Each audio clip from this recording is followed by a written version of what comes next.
Hey, how's it going? This seat for me? I really appreciate it. Thank you for returning. I'm very surprised you returned.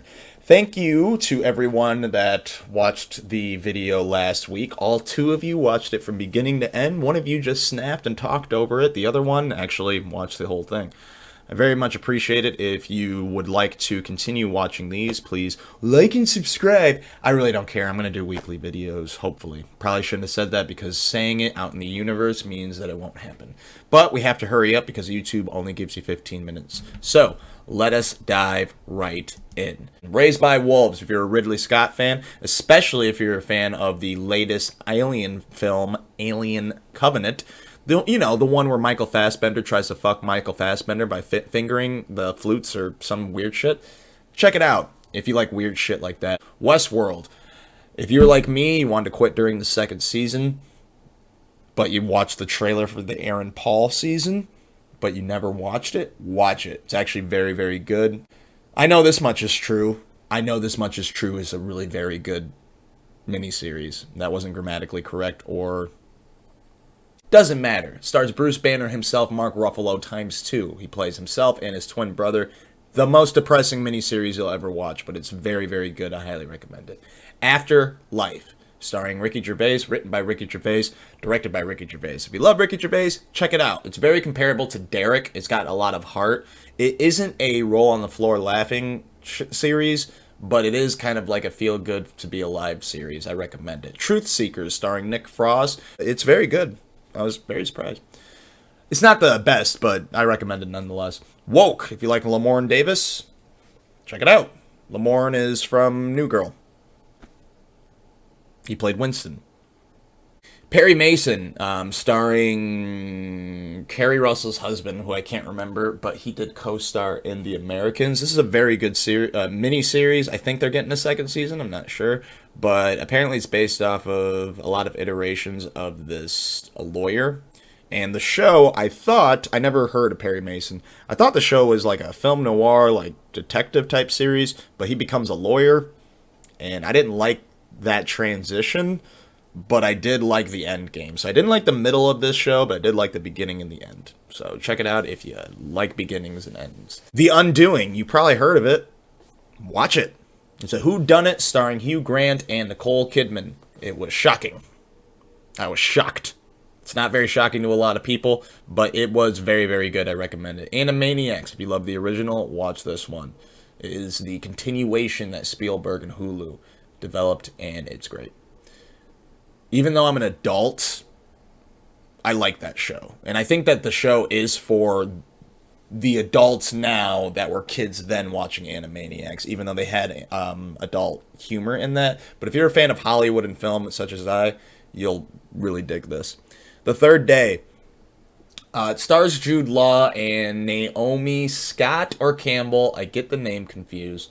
But the first 3 episodes are Jude Law. Cinematography is amazing. There's a middle episode that they aired on Facebook that is 12 hours long, filmed live on an island with hundreds of extras. During COVID, it is very, very impressive. Very boring. But if you're into that type of experimental filmmaking, I highly recommend it because it's very, very strange. And the second part with the 3 episodes starring Naomi is, I think, better than the first part. The first part is more of a mystery. The second part is a good, wrap around things. So overall, I don't recommend it for the general audience, but I do recommend it for nerds. The Pale Horse, don't watch it. That's all I gotta say. Run, watch it. It's a very good romantic comedy about 2 people that want to run away together. Devs, if you're a fan of Annihilation like I am, check this out. It's got Nick Offerman in it, but it is not a comedy. It's very mindfucky. Check it out. Fargo. Wasn't a big fan of the last season. Sorry, Chris Rock. First episode was fantastic. Wasn't a fan of the rest of the season. No offense, Chris Rock. I love you, but just was my least favorite season. Breeders, starring Martin Freeman. Hilarious. If you have kids, I think you'd love this show. I don't have kids, but I still think you'd love this show. Gets kind of real in a few scenes, but it's funny. Check it out. Altered Carbon, which starred Anthony Mackie this second season, so it was a very good not improvement. It was a very good change of pace because also you can tell their budget got like cut in half, but they did very good with what they worked with. I prefer first season, but I love that Anthony Mackie played the new protagonist. Takashi? I can't remember. Anyways, High Fidelity. I only watched the first episode, but I actually dug it a lot. If you're a big fan of the John Cusack film, check it out, because I love the John Cusack film. But I saw the trailer for this, and I was like, Zoe Kravitz. I never thought her as much of an actress, but she's actually very good in what I saw. I will continue the series, I just haven't gotten around to it. Tiger King. You know you watched Tiger King already. If you didn't, watch it. Upload.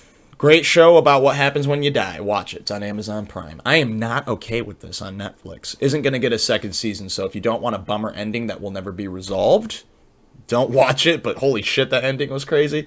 If you're a fan of End of the Fucking World, check it out. It's very, very good. Even though it's not getting a second season, it's worth watching. Haunting of Bly Manor. If you loved Haunting of Hill House, check out Haunting of Bly Manor. I was disappointed with the very end of it, and there is one instrument of storytelling that they do that I don't want to get into, but it gets kind of repetitive. But overall, it is good. It's just not as good as the first season. Gangs of London, check it out, especially if you're a fan of The Raid and The Raid Redemption. The Great, check it out, especially if you're a fan of The Favorite. This was one of my favorite This is one of my favorite series of 2020. It's Victorian age, so that kind of... I'm not into that era, so I think that that's what stopped me from binging the series. But it is hilarious. It's got a type of comedy that you don't see much these days. Check it out. Lovecraft Country. Check it out. I've done nothing but talk about this show the entire year. I wasn't a fan of the ending, but everything else was great. Ted Lasso. Very good feel-good show of the year, which is something that everyone needs. It's probably the best feel-good show I've ever seen. It puts you in a different mood of like, oh, life's awesome. It only gets real sometimes, but it's very good. If you like Jason Sudeikis, check it out. The Outsider. It's based off of a Stephen King book. If you are a fan of the Night Of miniseries starring John Turturro, it's the same filmmakers. It's very, very good. The second half is kind of weird. I didn't like the middle, but the first part is good because it is a whodunit, but you kind of figure out it's a little more than that. And then it kind of changes genres halfway through. But it is worth watching. Curb Your Enthusiasm's last season was very great. If you love Larry David, check it out. I loved that season. Rick and Morty, great season. You already know Rick and Morty. The Mandalorian, way better season than first season. Probably my second favorite season of 2020. You don't have to be a fan of Star Wars, in my opinion, to enjoy this show. Check it out. Insecure, great season. Before, the second season was my favorite. But this may be my new favorite because I loved Issa's goal and struggles of trying to create this block party for the community and trying to better herself and grow as her own person, as opposed to using her friend as a crutch. Or I loved the drama between her and her friend. I think that this show is one of the best TV series, period, and it needs to be recognized more. So check out Insecure on HBO. Where are we? Dark. It's a very dark series, very depressing. It's about time travel, so if you like time travel, good. But if you're like a really stereotypical American and can't watch foreign shit, don't watch it. But it is worth watching. It's very weird and it ended strange, but it's pretty good. Ramy or Ramy, I can't pronounce it, but it is a very good show about a Muslim American trying to stay devoted to his faith while also trying not to shit on everyone around him. It's a great series where the protagonist has so many faults, he's unlikable, which makes him more human. I love this series. It's very good. It's on Hulu. Check it out. Queen's Gambit. Everyone heard about it. It's overrated, but it's very good. Anya Taylor-Joy. Travis, add another one of my loves lists. We'll add a effect. If I don't, then I'm just pointing at the air. Add the tally to one of my loves. Anya Taylor-Joy. Thank you. But the show wasn't the best in the world. It's very well made, but don't believe the hype. It's not that great. The Boys' second season was the best season of 2020, for sure. Watch it. Ozark, Had a pretty good season. Very great ending. Excited for next season. Watch it. The Good Lord Bird, starring Ethan Hawke. Watch it. It's about an abolitionist in real life. I can't remember his name, but he says his name very often in the series. But Ethan Hawke's acting is fantastic. Check it out. Sex Education, great season. Check it out. The Flight Attendant, I watched the first episode and I put it down for a while because I didn't think I'd like it. It's another whodunit that's comparable to The Undoing, but it's not as it's kooky and funny. But like comparing it, I'm like, I'm not gonna like this, but I continued watching it, and it's actually very, very good. Kaylee Cuoco, I hate Big Bang Theory, so I never really gave her a chance besides Harley Quinn, which is a great animated series. But she's so good in this. She actually deserves an Emmy for this for sure. Check it out, Flight Attendant. Better Call Saul. It's great. Watch it. Harley Quinn, just talked about that. Watch it. Big Mouth. Watch it. It is very good at making you feel. It's very good at talking about taboo subjects such as puberty, growing up, and puberty.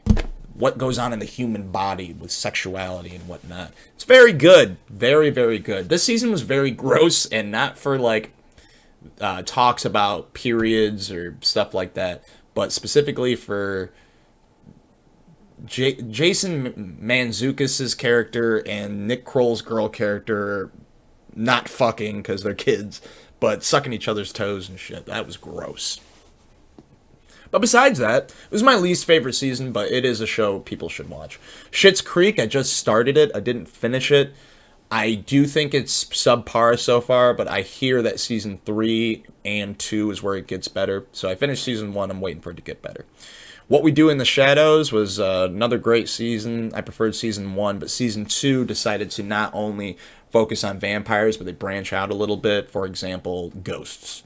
It's pretty good. Check it out. Pen 15, excellent. It's a great show about adults playing teenagers that are also going through puberty and whatnot.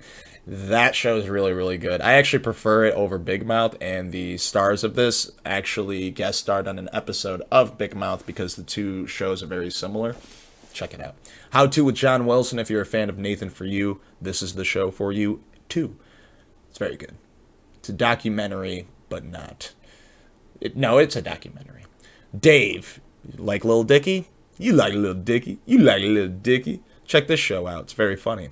And it's just very well made. I was very surprised. Very, very good. Bojack Horseman. The most depressing animated comedy I've ever watched. Ended very well. And Hunters. I gave it a shot. Didn't like it. Real quick, we're going to go out over the list of shows I still got to watch. His Dark Materials, I watched the first season, still got to watch the second season with Blaze.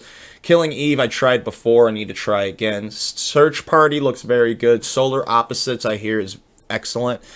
Donovan said that it's more mindfucky than Rick and Morty. We'll see. Euphoria had that special COVID-made episode, and I want to like it.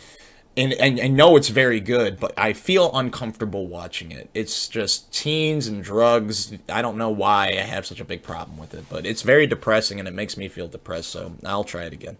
I May Destroy You looks good, but it looks depressing.